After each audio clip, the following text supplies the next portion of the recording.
Avez-vous déjà été absolument certain de quelque chose dans la vie? Tellement certain que vous avez juré sur vos pieds que vous ne changeriez jamais d'avis?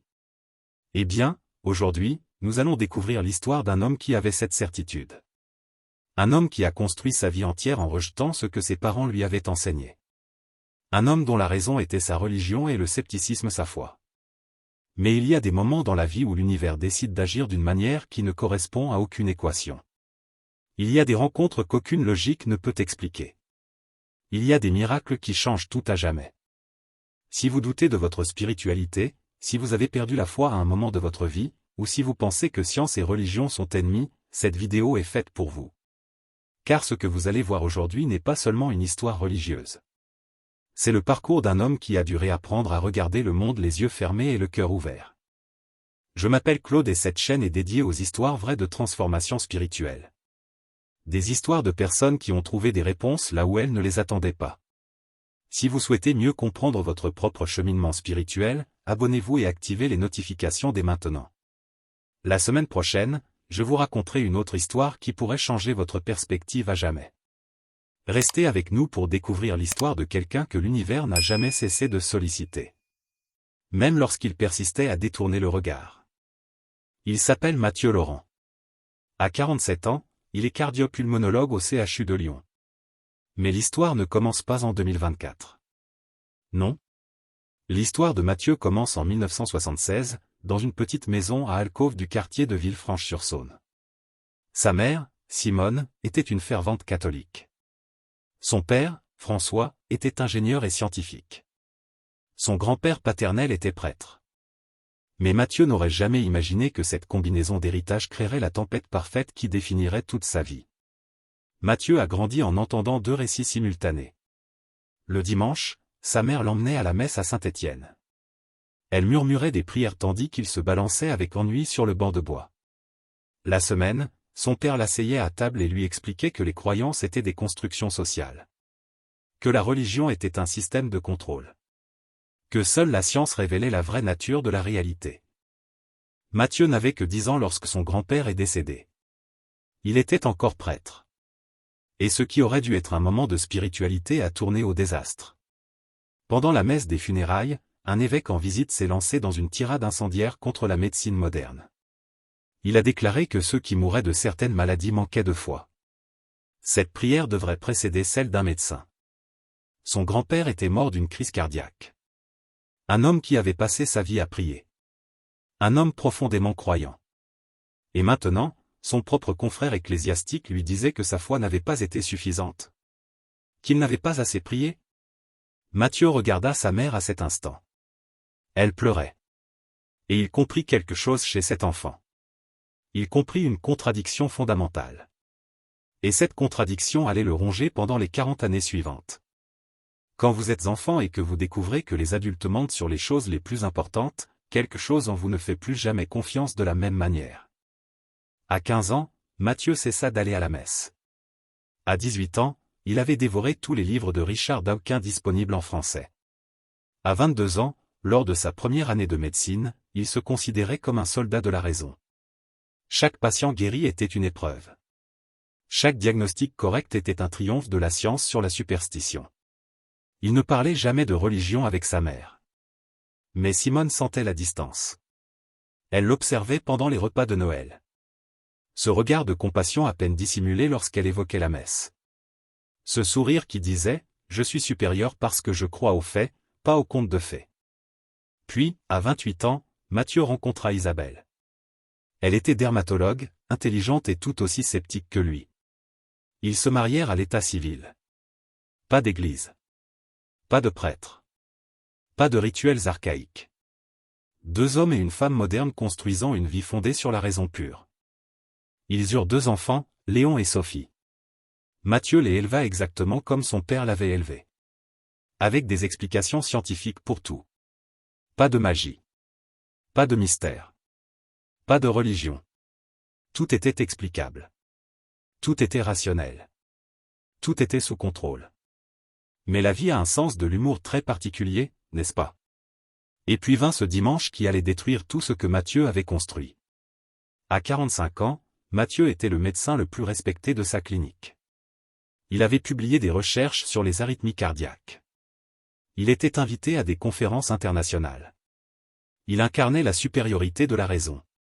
Rien dans la vie ne lui échappait. Du moins, c'est ce qu'il ressentait. Mais sa mère, Simone, avait grandi. Elle avait maintenant 81 ans. Et elle avait commencé à insister, gentiment, pour que Mathieu retourne à l'église. Juste une messe. Juste un dimanche. Pour moi, Mathieu, disait-elle. Juste une fois. Ce dimanche-là, c'était la fête de la Vierge Marie. Une fête catholique mineure, mais importante pour Simone. Mathieu vint lui rendre visite. Elle le lui demanda une dernière fois. Et lui, pour des raisons qu'il ne put expliquer rationnellement, accepta de l'accompagner à cette étrange messe mariale. Rien n'aurait pu le préparer à ce qui allait se passer ensuite. L'église Sainte-Marie de la Paix se trouve à 2 kilomètres de la clinique de cardiologie où travaille Mathieu. Il y était passé des centaines de fois sans jamais y entrer. Ce matin-là, accompagné de sa mère vêtue d'un manteau de laine gris, il en franchit le seuil pour la première fois depuis 27 ans. L'intérieur le frappa de manière inattendue. Ce n'était pas l'espace sacré. Ce n'était pas la présence de Dieu, en laquelle il ne croyait pas. C'était l'odeur. Celle de l'encens, de la cire de bougie et du vieux bois. Une odeur qui réveillait des souvenirs enfouis depuis des décennies. Le contact de sa mère sur l'enfant. La main de son grand-père le guidant dans l'allée. La voix du cœur résonnant dans les nefs. Mathieu était assis. À côté de lui, sa mère. Devant lui, la foule. Plein de la foi qu'il avait si longtemps méprisée. Simple. Dévot. Certains comme il ne pourrait jamais l'être. Et il les observait avec cette compassion condescendante qui avait dominé sa vie. Le prêtre, le père Lucien, avait 73 ans. Il avait baptisé Mathieu. Ce jeune prêtre dont Mathieu se souvenait vaguement était maintenant un homme voûté, les mains tremblantes en tenant l'hostie. Le père Lucien commença son sermon en parlant de la Vierge Marie. De son rôle d'intercesseur. De la maternité divine. De l'acceptation et de la sérénité face au mystère de la vie. Et puis, de nulle part, les portes de l'église se sont ouvertes avec une force violente. Un homme entra. Cet homme s'appelait le pasteur Didier Renaud. Il avait 52 ans et dirigeait une petite congrégation évangélique quelques rues plus au nord. Didier avait vu des affiches annonçant la célébration mariale. Et il croyait que la vénération de Marie était de l'idolâtrie. De l'idolâtrie pure et dure. Une corruption du christianisme primitif. Il était furieux. Il arpentait l'allée de la cathédrale comme un possédé, criant que l'idole devait être détruite. Que la Vierge Marie était une invention papale. Que personne ne devait s'agenouiller devant une sculpture. La foule s'agita. Certains prièrent plus fort. D'autres commencèrent à quitter la cathédrale. Puis le pasteur Didier se dirigea droit vers la statue de Marie qui présidait l'autel latéral. Une sculpture en plâtre blanc, réalisée au XIXe siècle, avec des fleurs fraîches à ses pieds. Il leva le pied et donna un coup de pied. Et c'est là que l'histoire de Mathieu Laurent a basculé à jamais. Mais pas comme il l'aurait imaginé. Le pasteur Didier s'écroula aussitôt. Son cri était primitif. Terrifiant. Il se mit à se tordre au sol, se tenant la jambe droite. Celle-là même qui avait donné un coup de pied à la statue. Mathieu l'aperçut comme un médecin avant de le percevoir comme un homme. Instinctivement, il s'est levé et a couru vers Didier. Il a examiné la jambe. Il n'y avait rien. Aucune fracture visible. Aucun hématome. Aucune trace de traumatisme physique. Mais Didier hurlait comme si on le déchirait vivant. Il hurlait que sa jambe brûlait. Que quelque chose lui rongeait les os de l'intérieur. Qu'il sentait sa moelle épinière se désintégrer. Une ambulance a été appelée. Mathieu a accompagné Didier au CHU de Lyon. Il y était un collègue. Ses amis. Ses collègues. Des professionnels en qui il avait confiance. Des tomodensitométries, des radiographies, des IRM, des analyses sanguines, des analyses biochimiques et des tests de force musculaire ont été réalisés. Rien. Absolument rien. La jambe de Didier ne présentait aucune anomalie médicale détectable. Ses os étaient intacts. Ses muscles répondaient normalement aux stimuli. Son sang était clair. Sa moelle épinière était intacte. Il pouvait se lever et marcher s'il le souhaitait. Mais Didier insistait, sa jambe ne fonctionnait plus. Qu'elle était détruite. Qu'il ressentait la destruction même si les médecins ne la voyaient pas. Il pleurait. Il priait. Il demandait pardon. Mathieu observait tout cela avec un voile de déni. Ses collègues commençaient à murmurer que c'était peut-être psychosomatique. Peut-être Didier éprouvait-il une réaction de culpabilité traumatique. Peut-être la peur créait-elle l'illusion d'une blessure. Rationnelle.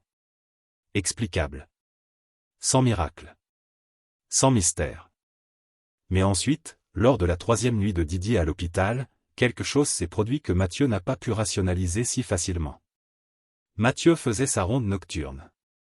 Il était presque minuit. Il s'arrêta devant la porte de la chambre de Didier, pour une simple vérification de routine. Et il vit Didier debout. Debout sur le lit. Ses yeux étaient fermés. Il n'était pas réveillé. Il était en transe. Et il murmurait un mot, encore et encore, miséricorde. Miséricorde. Miséricorde. Mathieu entra dans la pièce. Il posa la main sur l'épaule de Didier. Et quand Didier ouvrit les yeux, il y vit quelque chose de différent. Une sérénité qui n'était pas là quelques instants auparavant. Didier sortit du lit. Et pour la première fois depuis ce dimanche à la cathédrale, il marcha. Ses pieds touchèrent le sol froid de l'hôpital avec assurance. Sa jambe supporta tout son poids. Il s'approcha de la fenêtre et regarda Lyon endormi. « Docteur Laurent » murmura Didier. « Je l'ai vue. J'ai vu la Vierge Marie. Elle était là. Elle a posé ses mains sur ma jambe. Ses mains étaient chaudes et blanches. Et elle m'a regardé dans les yeux et m'a dit un mot, repos. » Mathieu fit un pas en arrière. Son esprit rationnel chercha rapidement des explications. Hallucination. Somnambulisme. Autosuggestion.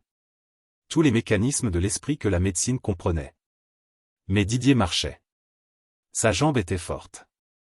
Sa démarche était normale. Tout à fait normale. « Docteur » poursuivit Didier, « je suis arrivé dans cette cathédrale plein de haine. Plein de certitude. Plein d'une foi qui n'était que pure intolérance. Et Dieu, ou l'univers, ou quoi que ce soit d'autre, m'a donné une leçon à travers la paralysie créée par mon propre corps. Mais ensuite, lorsque j'ai été prêt à apprendre, à accepter véritablement ma faiblesse, cette paralysie a été levée. Ni par un médicament, ni par une opération.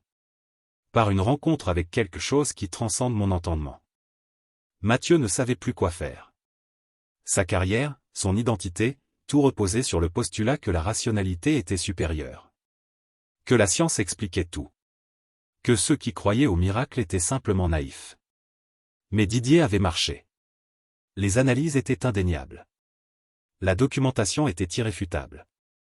Son collègue médecin l'avait vu. Il n'y avait aucune explication dans le cadre scientifique que Mathieu avait vécu. Ce soir-là, il envoya un SMS à sa mère. Simone, alors âgée de 82 ans, répondit en quelques minutes. Une simple réponse, « Viens prendre le thé avec moi dimanche. » Et c'est là que la véritable guérison de Mathieu a commencé. Ni à la cathédrale, ni à l'hôpital. Mais dans la cuisine de celle qu'il avait aimée malgré tout. Simone ne lui a pas dit qu'elle avait raison. Elle n'a pas dit, « Je te l'avais bien dit. » Elle a juste posé sa main sur la sienne et lui a demandé, « Mathieu, as-tu déjà pensé que la raison et la foi ne sont peut-être pas ennemies? Que ce ne sont peut-être que deux langages différents pour comprendre la même réalité ?» Mathieu se remit à lire. Non pas d'aucun cette fois. Mais Pascal, Teilhard de Chardin, C.S. Lewis. Des penseurs qui avaient réconcilié intelligence et mystère.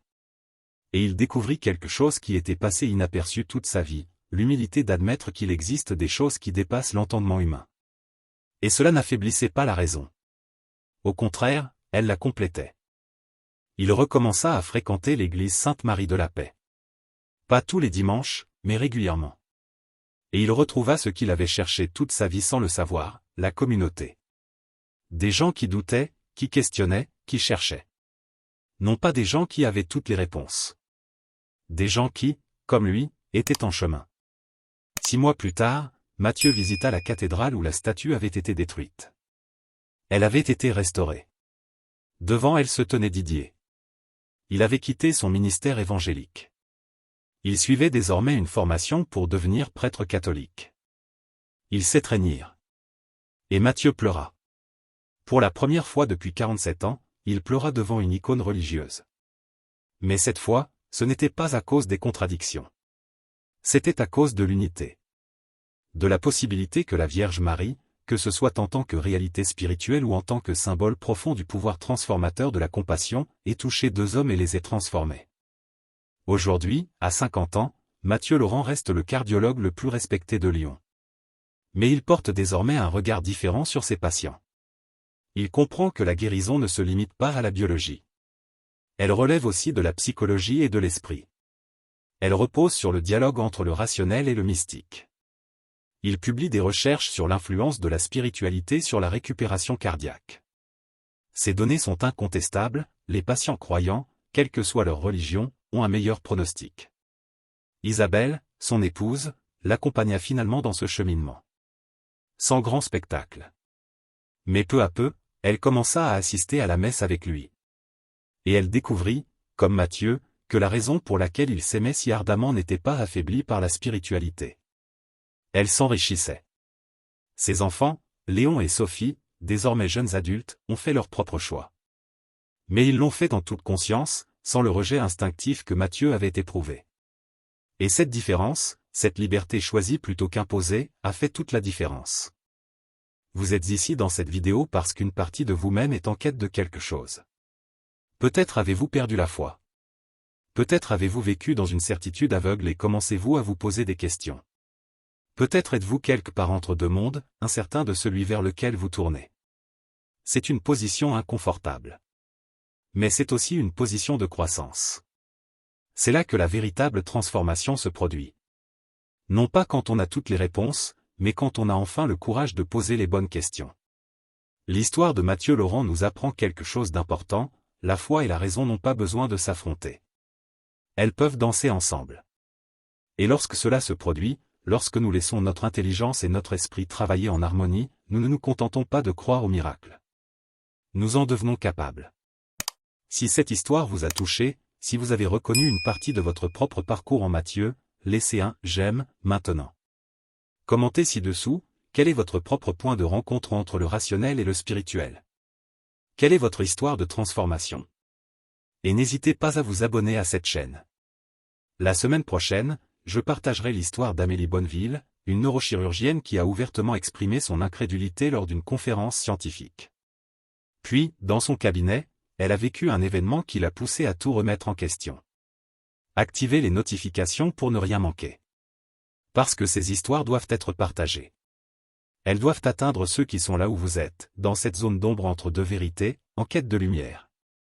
Merci d'être parmi nous. Que votre cheminement soit jalonné du courage de questionner et de la sagesse de rester ouvert.